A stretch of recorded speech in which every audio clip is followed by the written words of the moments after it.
Right. Well, I'm here today with Kim Solga, who's very kindly joined me from Canada. And the first question I'm going to ask you, I might ask you to tell me, first of all, what your position is, but then also just to start off, have you taught online before this? Sorry, could you repeat that, Christy? You just cut out for a second. Oh, I'm sorry. The question is, did you teach online before the pandemic started? Right.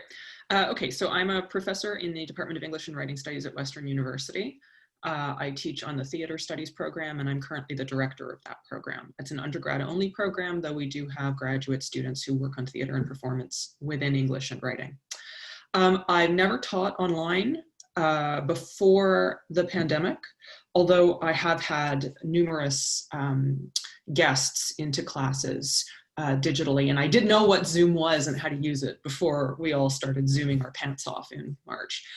So that was lucky. I also, however, have experimented with hybrid formats and in order to enable flipped classroom work. So for example, in 2015-16, I shared a performance studies undergraduate seminar with Natalie Alvarez, who at that time was at Brock University in Ontario. She's now at Ryerson in Toronto. And what we did was we organized the class, which was 3 contact hours a week, into a 2-hour live session, which each of us would teach at our respective universities, and a 1-hour online asynchronous session, which we co-taught. So we created online lectures using a tool I've forgotten the name of now. But we found that was really effective in terms of engaging the students in advance with material that we could then talk out in class, and also in ensuring, we created little tasks for them to do for marks that also ensured that they had a base level of engagement with the work that we could all count on in our 2-hour live sessions.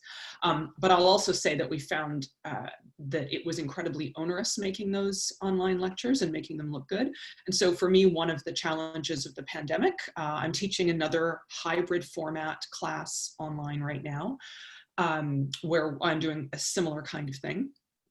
And for me, one of the challenges this time around has been to minimize the amount of time I spend trying to tech up the prep. And I'm just trying to give students materials to work with in relatively basic formats. I have a WordPress site that I use to upload prep, even though we also have but it's not as sexy. It doesn't look as nice. WordPress is irksome, but our Moodle or Sakai or whatever it is more irksome. So I've chosen the less spicy devil, as it were. No, absolutely. And these are exactly, I mean, the hope is that these are interviews that will be useful to people who are just starting out in this area. And so I'm trying to bring together a range of different people who are teaching a range of different students.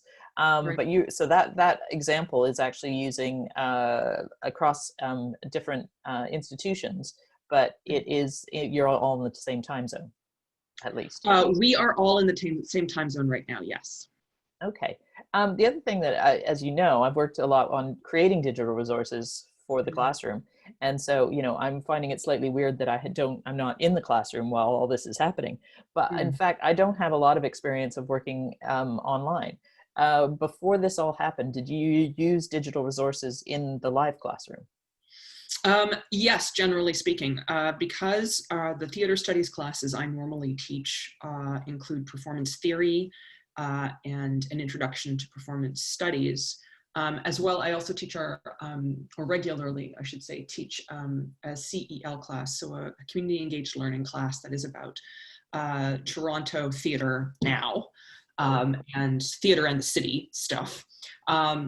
Plus, I teach a study abroad class that in normal times goes to London every summer. So obviously we're not, but I use film. We have Digital Theater Plus at Western, which is fantastic. We have Drama Online. We have a variety of resources that I've really advocated for us to secure. And our librarians are terrific. Our library budget is quite good. So we have tons of that stuff. I use digital theater. I use a lot of YouTube stuff. Okay. I use, during the pandemic, we were fortunate that a lot of theater companies were making things available online for free. We managed to get a trial of the National Theatre Live package from Digital Theatre Plus for my students in the summer who had to do their study abroad class to London online. Poor things. So yes, it's very important to me to have that kind of access. And in fact, the classroom that I teach in at Western is an active learning space classroom. So it's one of those rooms that's filled with pods, and each pod has its own projector and their digital whiteboards and things like that. We don't have loads of those classrooms at Western, but luckily we do have one in my building. And for some reason, it's not heavily subscribed. So I've been fortunate to be able to program many classes in there. And that gives us the freedom to use online tools a lot. And because the Solstice app that's installed in the tech in that room lets the students control their own projectors. So they can also dig up digital resources and share them with each other, which is terrific. Fantastic. I think that's the other thing that all of this is showing, you know, not just in terms of who's getting the disease, but the inequities in the system, basically, that if you don't have a wired classroom, if you don't have access to these, you know, subscription resources, you're limited in all sorts of ways. But like you say, there's this amazing way in which so many of the theaters made things, resources available that over the summer that gave people at least a taste for it. And some people, I think, didn't even know those resources existed. So it was kind of exciting, I think, as a way of sort of people getting exposed to all this. So it sounds like you're both really well equipped and really well, you know, really aware of what's out there. Yes, and I would say that I'm aware also that I'm in a somewhat unique position as a professor in a Canadian university that's classified as a major research university. We have not been, and we also have an extremely strong union. So as a result, we've been able to secure resources for limited term and sessional teachers to help them improve the tech in their homes, stuff like that. There are resources available to us on campus, lots of resources available to help us with our teaching. I'm very aware that's not the case in all places, and that's particularly an issue right now, given that COVID is causing mass austerity in a variety of ways. And I would just say then to anyone who might be watching or listening this, who is in a position where they are precarious or somewhat precarious in their employment, and their institution isn't able to support them, I would say two things. First of all, if there are any less precarious or secure instructors or professors at your university that you could speak to in a kind of mentor-mentee capacity about this, seek those out. If there is a union at your university, seek it out and ask questions.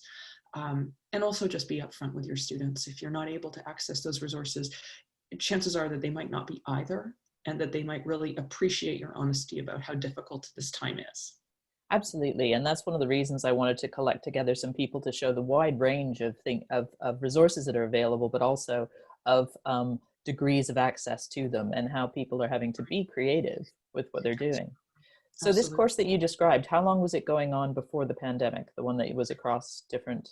Oh, okay. So when did that start? It's called Performance Beyond Theaters. It's a core course in our program. So our first iteration of it was 2014. And I've taught it every year since, except for when I've been on sabbatical. So it's taken different formats.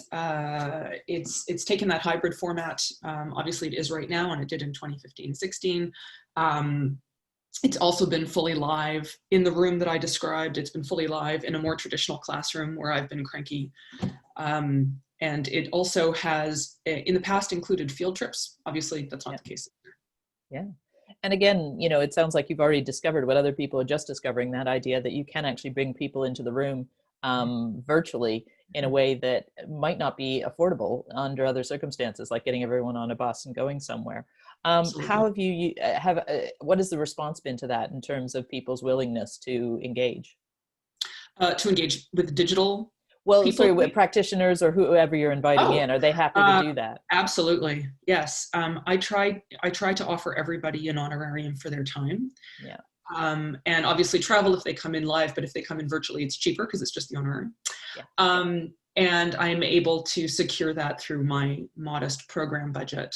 Again, I'm aware that not everybody's going to have that resource, and I think it's also entirely reasonable to say, if you don't have that resource, I'm not in a position to offer you anything other than gratitude. I understand if that's not enough. Unfortunately, we're pressed, and I think a lot of people really understand that. It's more important to me to offer honoraria to artists than it is to people who have a salary. If you have a salary, I figure you're sorted. But it's always worth a question. But yeah, I've never had anyone turn me down. Okay. It's always just been a question of timing, and I mean, I've talked to, you know, local academics, I've talked to actors from the UK, I've talked to theater reviewers, local actors, folks from the Stratford Festival here in Ontario, all sorts of people. And my sense is that they actually prefer coming in on Skype or Zoom because it's just easier. Absolutely. But then you have the, well, the other interesting question is, do you record them and keep that for future use?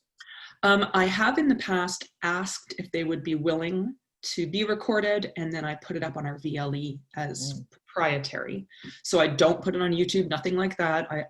I seek out help uploading the file if it's too large to the VLE, and it's just for student use.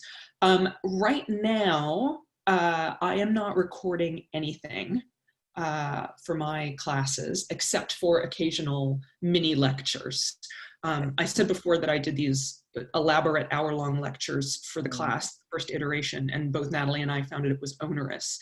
And neither of us are like, you know, filmmakers, so it was extra onerous. Anyway, so like I'll record a Zoom of me talking and looking at a screen and showing the stuff on the screen, and it'll be 10 minutes, 15 max.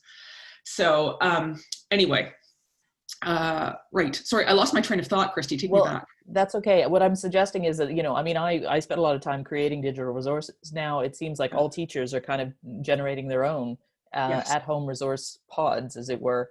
And, you know, one of the things that's interesting about that is, as you say, you find out all the production values that are involved in that. But I think you also discover, well, both the willingness of people to do it, but also the attention span of people to watch it. So I think in some ways, I guess what my next question is, how have you adapted your in-class approach since working online?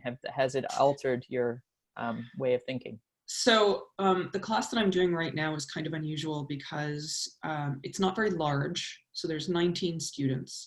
The cap is something like 40, but we just don't, the program isn't large enough that we get 40 for some of my classes get 40. This one does not. This one is a niche. Okay.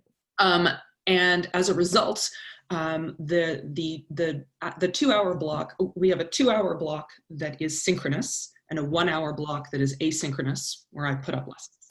In the 2-hour block, we are hybrid. So half the class is live in person in that room I described with all of the tech, and the other half is on Zoom. Okay. And it works really well because we're able to put the folks in the Zoom room on a number of the screens around the room, while the students who are live are able to work with the whiteboards in their pods and so on. Wow.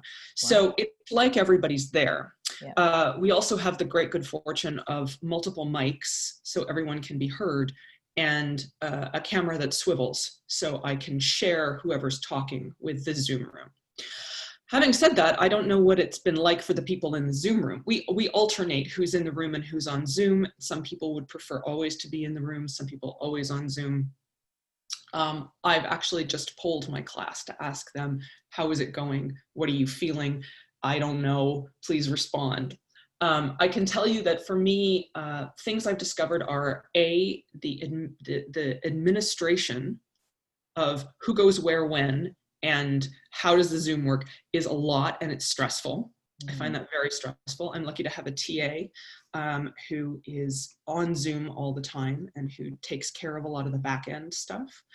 I also have found that teaching in a mask is really hard, because to emote to a room full of people, especially in a room that's decentralized the way this one is, so I'm not in front of anybody, I have to move around and look behind me and be aware of where the camera is. So my attention has to be malleable, but at the same time I have to emote so everyone can hear me, and behind a mask, that's actually quite tiring. When we do, we always do a lot of discussion work, and because of the nature of the technology, I do two different kinds of group work, one of which is what I call standard, where the people in the room talk to each other and the people on Zoom get into breakout rooms. And the other of which is a kind of advanced version, where everybody in the room live gets into the Zoom meeting and we mix and mingle people.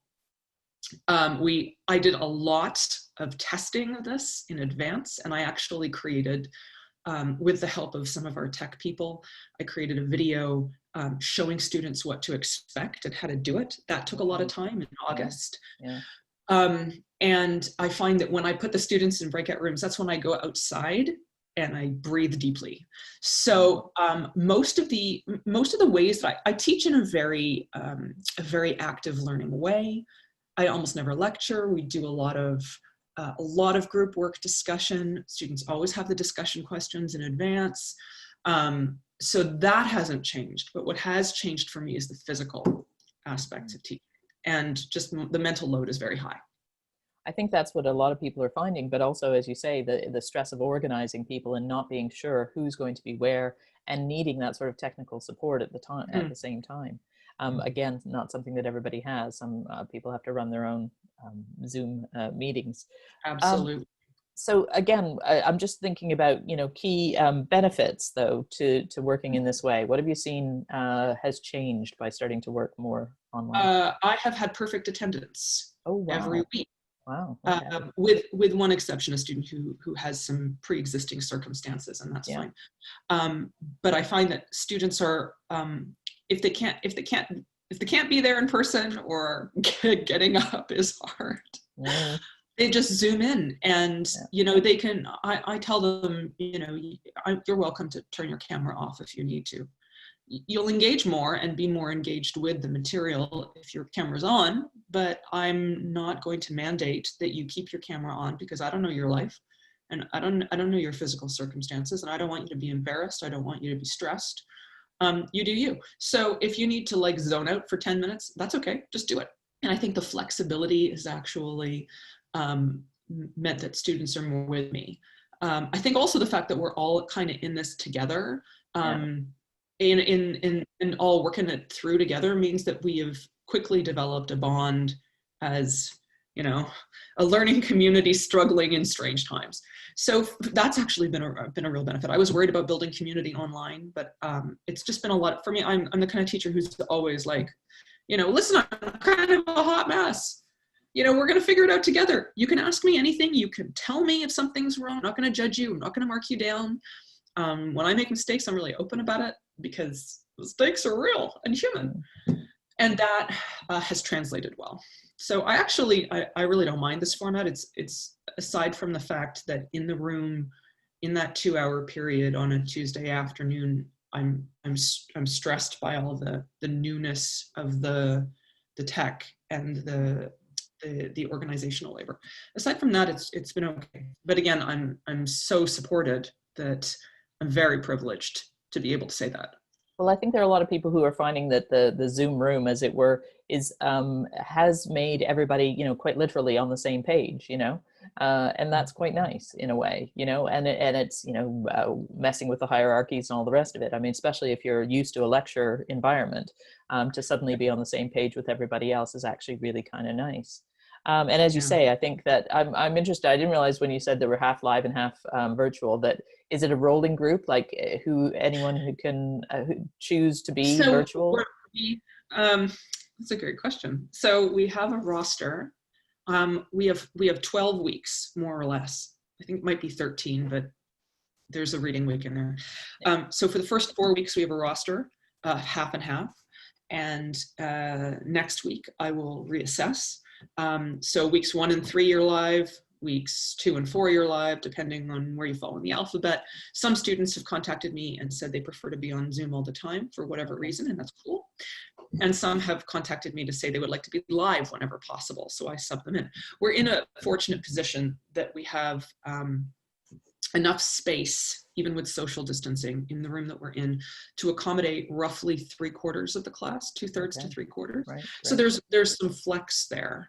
But yeah, it's been a, you know, some folks have been on and off, some folks have always been on Zoom, some folks have always been live. And I send out on a Thursday, I post the prep for the following week and the asynchronous lesson that I've created, an online task for them to do. And I also send a couple of emails inviting folks, reminding them of the roster, inviting folks to feed in if they would prefer to be one or the other. And then I nail things down on a Monday. Great. That does sound quite time consuming. It is. Yes, it is. I've been trying very hard to keep the teaching labor in identifiable blocks in my schedule, but there has been bleed. Yeah. And But I think it here also, I was just going to say that I think that the students appreciate that notion of engagement with their schedule as well as with the content. And I think it's the content form thing that is really broken down a little bit, but in a good way, in the sense that, yeah, people are having to be aware of the fact that what we used to say, or at least to try to believe, was that everybody was sort of on the same page when they came to the university, and that, you know, their social circumstances didn't count, whereas of course they count more than ever, probably. But we're also, we have to be more aware of them. You know, we can see people's backgrounds, we know, you know, literally what's behind them, and so that you have to be a bit more aware of that stuff. Are there any key drawbacks to working in this way that you find? I think the labor, both the mental load and the physical labor, is a lot. I am very conscious of the fact that I have no children. My partner and I have separate homes. So, and we only really see each other on the weekends. So that means I'm only looking after my aging dog, who is passive aggressive, but otherwise pretty manageable. My elderly parents, I help to care for my elderly parents, but they're stable right now and they're safe in their home.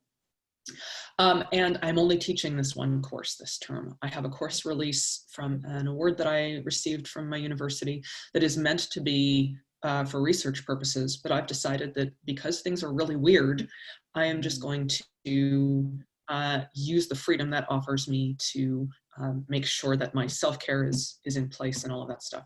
So I am not feeling as much as many of my colleagues, both at Western and beyond, are feeling the stress of the work. I have many friends who have 2+ children, and I am very aware of how much work looking after the kids, especially right now, is Ontario right now is full-time teaching at the elementary school level, and senior grammar school students are shifting on and off between online and live.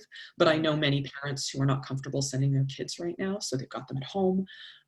All of that stuff is an extraordinary burden, and I think we've seen I've done a lot of the reading that's come out in different publications this past summer and early fall about how much of the burden is falling on women, how much this is reiterating for us that gender divisions of labor have not shifted, even as our discourse around them has ostensibly shifted. So we're learning in an embodied way what it means to still live under patriarchy.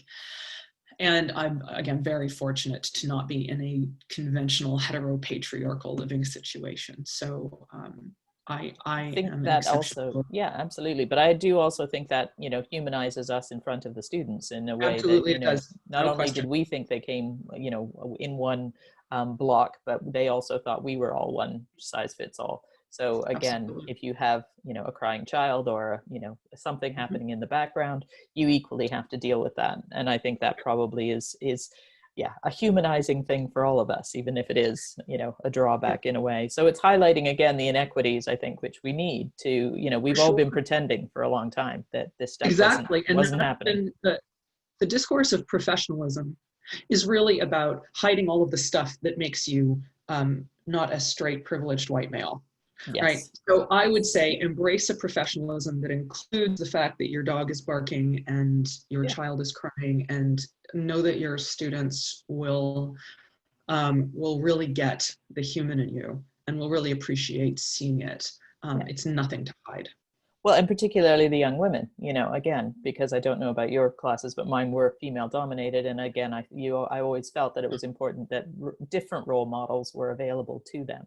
That, For you sure, know. for sure. So just a couple of last ones. Just thinking about if we're speaking to someone who has never, you know, done a Zoom call, never done MS Teams, can you give me one or two top tips about where you'd want to start? I would say, first of all, find somebody at your university, preferably a staff member whose job it is, if possible, Yeah. who's done this before. Maybe a family member too. Like Yeah. my ex-husband is a tech person, so I ask him all the questions. And schedule in the time to really get to know the platform with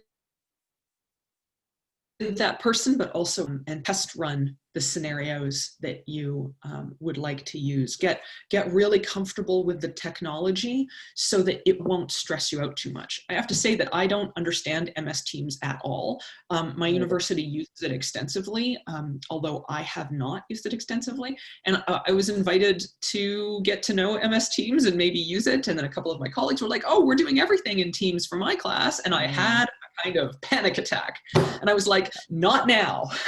I guess that's another thing I would say. Pick one platform to get to know and resist any suggestion that you need more than one at a time. This is not the time to learn how to multitask with the tech.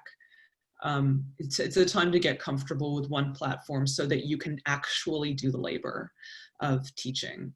And one other thing I would say is don't make the tech invisible in the class, especially because in a lot of ways, both with MS and with Zoom, we've handed our learning over to multinational corporations who are for-profit entities, who have a huge amount of influence over our politics and our democracies, as we're seeing painfully in the US right now. So it's very okay to have meta conversations. I think really valuable to have meta conversations with students about what it's like being in this space, what the key drawbacks or advantages are. And if they're going to do group work, as my students are going to do extensively later in the term, I would say give them the opportunity to use the platforms of their choice for that work, but insist that they do some research into where those platforms live, where they come from, who funds them, and to think not just about convenience, but also about the political. Well, and that's why I think it's important, you know, thinking about what we generate ourselves and where it goes, who owns it, who has access to it, all those sorts of things. Absolutely. Yeah. Okay. And that's one of the reasons I'm not actually recording anything right now, both because I think if students want to be there, they need to be there, but also because I'm very worried about intellectual property. Yeah, there are lots of questions to be asked. So thank you for allowing yourself to be recorded on this occasion. My pleasure. In this case, I do not mind. But you also know what I'm going to do with it, hopefully, which is just make it accessible I have given you to other my teachers. informed consent. Excellent.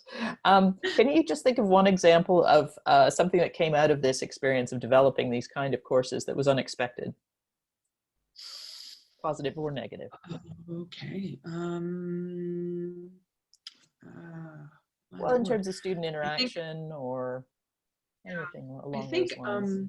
I think I have a very early and profound respect for my.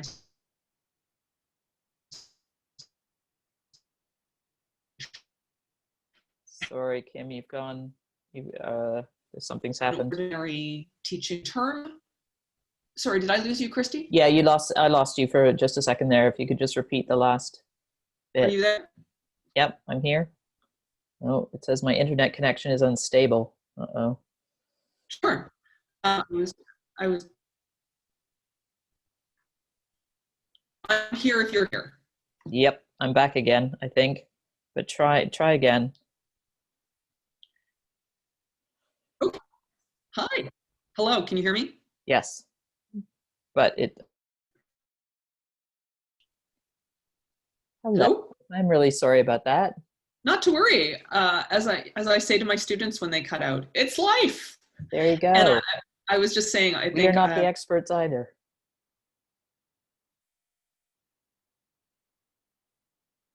Really under weird circumstances, and I'm also cutting myself a lot of slack. Hear you? Um, Are you there? I am. I'm just trying to stop my video to see if that'll be a bit better on the recording. But I think no, it's telling me my I'm getting. internet connection's unstable. I think we might have to. Oh no, you're back, but I don't know if it's going to work. I have a new lodger, and I think she might be doing some heavy duty watching of something downstairs. That So is totally reasonable at 4:30 p.m. I there you understand go. completely. Well, also the North American bandwidth goes at 4:30 every time. So Oh, interesting. don't ask me why. It just people wake up, I think, on the West Coast. So I think we're going to have to just say our goodbyes. Oh my goodness. Christy, so much for this opportunity.